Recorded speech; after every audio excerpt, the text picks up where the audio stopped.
Hello दोस्तों, मैं ब्रजेश कुमार आपका स्वागत करता हूं अगेन आपके अपने यूट्यूब चैनल स्टडी रेवोल्यूशन में। मैं सभी को गुड मॉर्निंग बोलता हूं और गुड मॉर्निंग बोलने के साथ अपनी क्लास स्टार्ट करता हूं। हम अपनी वीडियो शुरू कर चुके थे नंबर सिस्टम की, वही सीरीज को आप आज आगे बढ़ाते हैं। हम खेल रहे थे नंबरों के साथ। किसके साथ खेल रहे थे? नंबरों के साथ। और मैं 2 टाइप आपको करा चुका हूं।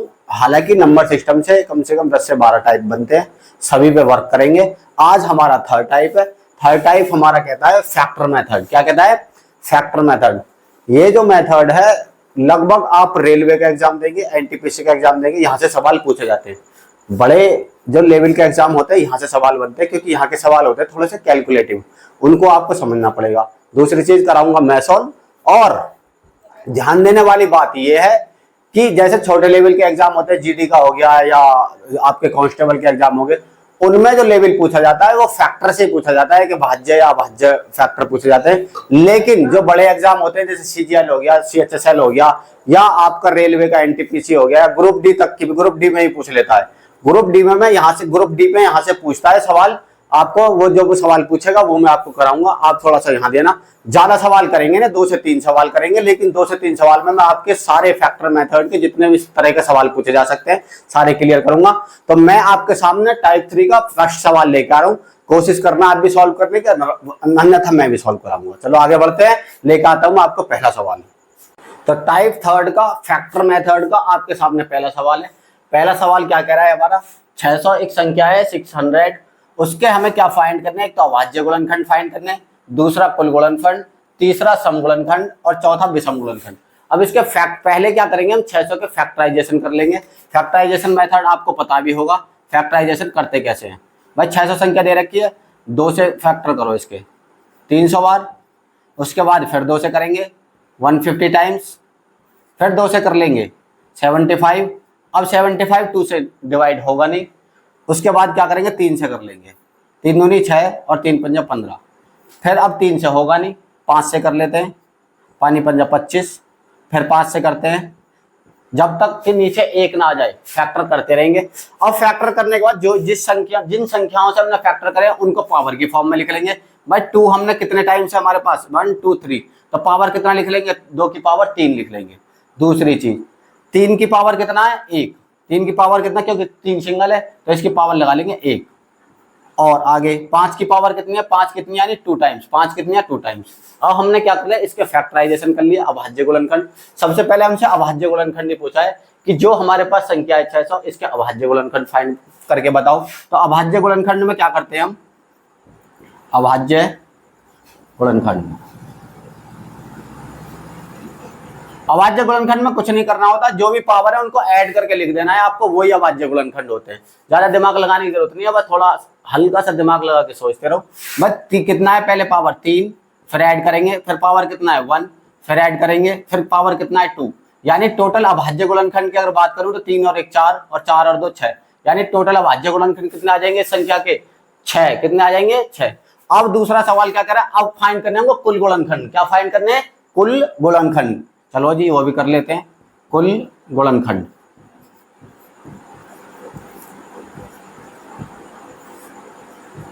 कुल गुणनखंड में क्या करना होता है हमें? जो हमारे पास जो हमने फैक्टराइजेशन कराया अभाज्य गुणनखंड का, उसका क्या करना है? जितनी भी पावर दे रखी है उनमें बस इतना करना है। यहां ध्यान देने वाली बात यह है, जो भी हमारी पावर की फॉर्म में दे रखी है पावर्स, उनमें हम 1 करके मल्टीप्लाई करते हैं, 1 ऐड करके उन्हें मल्टीप्लाई कर देते हैं। कैसे? अगर पावर 3 है तो पावर में 1 ऐड करेंगे तो 4 हो जाएगी। सिंपल सी बात है।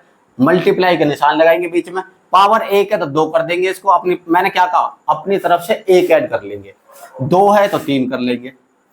कितना हो जाएगा? 4 दूनी 8, 8 तिया 24। यानी टोटल, अगर टोटल कुल गुणनखंड की बात करूं तो 600 में कुल गुणनखंड होंगे 24। कितने हो जाएंगे? 24। अब तीसरा क्या कह रहा है? तीसरा कह रहा है जी सम गुणनखंड फाइंड करो। इस सवाल के क्या करना है? सम गुणनखंड। चलो जी वो भी कर लेते हैं। सम गुणनखंड। सम गुणनखंड में हमको क्या करना होता है? सम वाले में एक चीज ध्यान देने वाली बात यह है कि जो सम की पावर दे रखी है, अगर गुणनखंड करने के बाद अगर सम की पावर दे रखी है तो सम वाले में हमें कुछ ऐड नहीं करना, उसको हमें यू का तू उतार लेना है। हमने इसको 3 को यू का यू ही उतार लिया। उसके बाद जो आगे पावर दे रखी है विषम वाली उनमें कर देंगे ऐड, उनमें एक ऐड करके उसकी मल्टीप्लाई कर देंगे। एक में ऐड करेंगे तो 2 हो जाएगा, उसके बाद 2 में एक ऐड करेंगे तो 3 हो जाएगा। यानी अगर मैं समगुणनखंड की बात करूं 600 के, तो इसमें समगुणनखंड जो होंगे वह 3 दूनी 6 और 6 तिया 18, यानी टोटल 18 समगुणनखंड होंगे 600 वाली संख्या में। ठीक है जी। उसके बाद चौथी चीज हमारे पास विषम गुणनखंड। चौथी चीज क्या है? विषम गुणनखंड। चलो ये भी कर लेते हैं, विषम गुणनखंड। विषम गुणनखंड में ध्यान देने वाली बात ये होती है कि सम वाले को बिल्कुल भूल जाना है, हमें सम वाले को बिल्कुल छोड़ देना है। सम वाले को विषम गुणनखंड में जो आपकी विषम की पावर दे रखी है इनमें एक एक ऐड करके उनकी मल्टीप्लाई कर देंगे। अगर 1 दे रखा है तो 2 कर देंगे इसको, और 2 दे रखा है तो इसमें एक ऐड करके 3। भाई कितना हो जाएगा? 6। कितना हो जाएगा? 6। अब आपको क्लेरिफिकेशन करने के लिए कि हमने सवाल सही किया है नहीं किया है, जो हमारे कुल गुणनखंड आए हैं आप देख लेना, सम गुणनखंड और विषम गुणनखंड को मिलाने के बाद कुल गुणनखंड हमारे इतने ही होने चाहिए जितने हमारे सम और विषम हैं। तो हमारे पास सम कितने आए थे? 24, विषम कितने आए थे?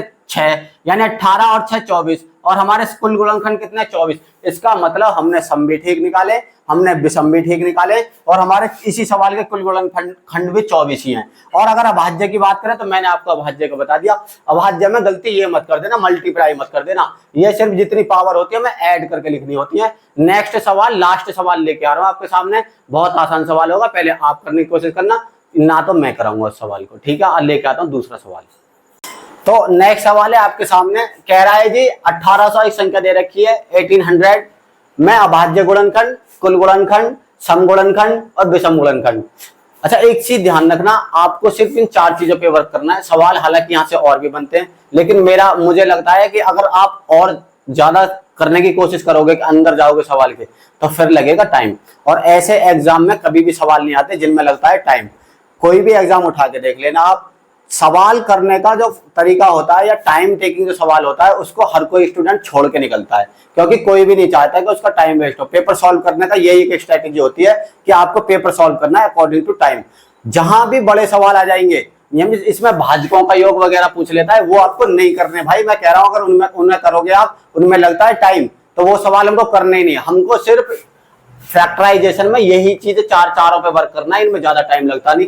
अब मैं आपको सवाल पे लेके चलता हूं। एक संख्या दे रखी है 1800, सबसे पहले कर लेंगे हम इसका फैक्टराइजेशन। फैक्टराइजेशन करने का भी मैंने आपको तरीका बता दिया, यही एकमात्र तरीका इसका सही होता है। सबसे पहले 2 से काट लेंगे, 900 टाइम्स कट जाएगा। उसके बाद 200 से 450 टाइम कट जाएगा। उसके बाद फिर 2 से काटेंगे, 2 दूनी 4, 2 दूनी 4, 2 दूनी 4 और 2 पंजे 10। अब 2 से कटेगा नहीं तो ये 3 से कटेगा, सिंपल है। 3 सत्ते 21 और 3 पंजे 15, फिर 3 से कट जाएगा, 3 दूनी 6 और 3 पंजे 15। अब ये 3 से कटेगा नहीं, अब सीधा 5 से काट लेंगे, 5 पंजे 25 और 5 से 1, जब तक कि नीचे 1 ना आ जाए काटते रहेंगे। अब इसको हम पावर की फॉर्म में लिख लेंगे फैक्टर करके। भाई 2 की पावर कितनी है? 3। 2 की पावर कितनी है? 3। 3 की पावर कितनी है? 1 2, यानी 3 की पावर है 2, कितनी है? 2। उसके बाद 5 की पावर कितनी है? 2। 5 की पावर भी कितनी है? 2। अब सवाल पे आते हैं, सवाल क्या कह रहा था, हमने फैक्टर कर लिया, फैक्टर करने के अभाज्य के रूप में लिख लिया। अब वो क्या कह रहा था? पहले कह रहा था जी इस सवाल के हमें अभाज्य गुणनखंड बताओ कि अभाज्य गुणनखंड कितनी है। जो सवाल आप कर सकते हो उसे करने की खुद भी कोशिश करो, वरना मैं भी सॉल्व करा रहा हूं, यहाँ आप बोर्ड पे ध्यान दे सकते हो। आप बस मेरे पीछे करते रहो, या फिर आप ये इतना कर सकते हैं कि आप इसको सॉल्व कर सकते हैं तो सॉल्व करो, ना तो मैं करा ही रहा हूं। सबसे पहले फाइंड करना है हमको अभाज्य गुणनखंड। क्या फाइंड करना है? अभाज्य गुणनखंड। अभाज्य गुणनखंड में अभी मैंने पिछले सवाल में आपको बताया कुछ नहीं करना होता, जितने भी पावर देखनी है उनको ऐड करना होता है बस, और कुछ नहीं करना होता। ऐड में क्या करेंगे आप? 3 + 2 और +2, यानी टोटल अभाज्य गुणनखंड कितने हो जाएंगे? 3, 2 5 और 2 7, यानी टोटल अभाज्य गुणनखंड कितने हो गए सवाल के? 7। अब क्या करना है? अब करना है हमको कुल गुणनखंड, कि कुल गुणनखंड इस सवाल में कितने होंगे। कुल गुणनखंड, कुल गुणनखंड में मैंने आपको बताया था करना कुछ नहीं होता, जितनी भी पावर दे रखी है उनमें सिर्फ आपको एक ऐड करके उनकी मल्टीप्लाई करनी होती है, दैट्स इट, बात खत्म हो जाती है यही। भाई 3 को अगर 3 में एक ऐड करेंगे तो 4 हो जाएगा, 2 में अगर एक ऐड करेंगे तो 3 हो जाएगा, फिर 2 में एक ऐड करेंगे तो 3 हो जाएगा। यानी टोटल अगर कुल गुणनखंड की बात करें इस 1800 में तो कितने हो जाएंगे? 4 × 3 = 12 और 12 × 1 = 36, यानी टोटल कितने हो जाएंगे? 36। कितने हो जाएंगे? 36। 6 टोटल जो कुल गुणनखंड आएंगे सवाल के वो आएंगे 36। अब बात करते हैं सम गुणनखंड की। सम गुणनखंड, भाई सम गुणनखंड ये कहते हैं, सम वाले में एक चीज ध्यान देने वाली यही होती है, बस सम वाले में हम जो सम की संख्या दे रखी है उसकी पावर में कोई भी एडिशन नहीं करते, जितनी पावर दे रखी है उसको सिर्फ यूं ही लिख देते हैं। बाकी जो विषम वाली संख्याएं होती है उनमें ऐड करके लिखते हैं, एक एक ऐड करके, यानी 3 कर देंगे, 2 में 1 ऐड करेंगे 3 हो जाएगा, और 5 की पावर 2 है, 2 में 1 ऐड करेंगे तो 3 हो जाएगा। यानी टोटल कितना हो जाएगा, 3 3 9 3 27। यानी अगर सम गुणनखंड की अगर मैं बात करूं तो इस सवाल में सम गुणनखंड निकलेंगे 27। कैसे निकले, कितने निकलेंगे, 27। दूसरी बात आ जाती है लास्ट हमारी विषम गुणनखंड। लास्ट क्या है हमारी, विषम गुणनखंड। विषम गुणनखंड, विषम गुणनखंड में ध्यान देने वाली बात ये होती है कि जो सम गुणनखंड है उनको हम क्या कर देते हैं, फॉरगेट कर देते हैं, उनको भूल जाते हैं कि भैया इनको भूल जाओ, सिर्फ जो विषम दे रखे हैं आपको उनमें एक एक ऐड करके मल्टीप्लाई करनी होती है बस। सम वाले को छोड़ दो, 3 की पावर कितना है 2, उसमें 1 ऐड करेंगे तो 3, 5 की पावर कितना है 2, उसमें 1 ऐड करेंगे तो 3, यानी टोटल कितना हो जाएगा 9। कितना हो जाएगा 9। अब क्रॉस चेक करने वाली बात ये होती है कि सम गुणनखंड और विषम गुणनखंड को ऐड करने के बाद कुल गुणनखंड के बराबर आना चाहिए। बट 27 में अगर 9 ऐड करेंगे 36। इसका मतलब हमने जो सम गुणनखंड, हमने जो विषम गुणनखंड निकाले वो कुल गुणनखंड के बराबर हैं। किसके बराबर है, कुल गुणनखंड के बराबर हैं। इसका मतलब हमने सवाल जो कराया वो सही सॉल्व कराए। ये हमारा लास्ट सवाल था फैक्टराइजेशन के। इससे ज्यादा लेवल का आपको सवाल नहीं करना है, बस यहीं तक सवाल पूछे जाते हैं अगर फैक्टर में सवाल पूछा जाएगा। हालांकि इसके भाजकों के योग भी पूछे जाते हैं, लेकिन भैया वो हो जाते हैं मेथड बड़े, और बड़े कभी भी ऐसे सवाल एग्जाम में नहीं आते। अगर एग्जाम को फंसाना होता है, एग्जामिनर को फंसाना होता है, तब ऐसे सवाल लगता है ताकि टाइम टेकिंग हो जाए। अगर बच्चों के पास टाइम होता है तो उनको टाइम देते, अदरवाइज टाइम नहीं देते। तो दैट्स इट, बात खत्म हो जाती है यही कि हमने 2 सवाल करे फैक्टराइजेशन के। यही टाइप 3 था हमारा। नेक्स्ट वीडियो जो लेकर आऊंगा टाइप 4 पर लेकर आऊंगा। बने रहे हमारे चैनल के साथ। हमारे चैनल का नाम है स्टडी रेवोल्यूशन। चैनल को सब्सक्राइब कर लें, बेल आइकन को प्रेस कर लें, ताकि मैं नेक्स्ट जो टाइप लेकर आऊंगा उसकी वीडियो आपके पास पहुंच सके। हमारे चैनल के साथ जुड़ने के लिए आपका बहुत बहुत स्वागत है। मैं लास्ट में भी आपसे यही कहा था, हमको सपोर्ट करें, सपोर्ट करोगे। मैंने आपको एक चीज कही थी श्योरिटी के साथ पहली वाली वीडियो में, मैंने कहा था अगर मेरे साथ आप जुड़े रहोगे तो ये मैं आपको श्योरिटी के साथ कहता हूं कि आपका मैथ तो मैं सुधारने वाला हूं। सीधी सिंपल सी बात ये है, बस मेरे साथ आप जुड़े रहो, आपका मैथ मैं बढ़िया करा दूंगा। किसी भी एग्जाम में बैठ जाना, इस मैथ को मेरी पूरी सीरीज को कंप्लीट करने के बाद आपको मैथ में प्रॉब्लम नहीं आएगी। अंततः मैं यही कहूंगा कि मेरे चैनल के साथ जुड़े रहो। धन्यवाद।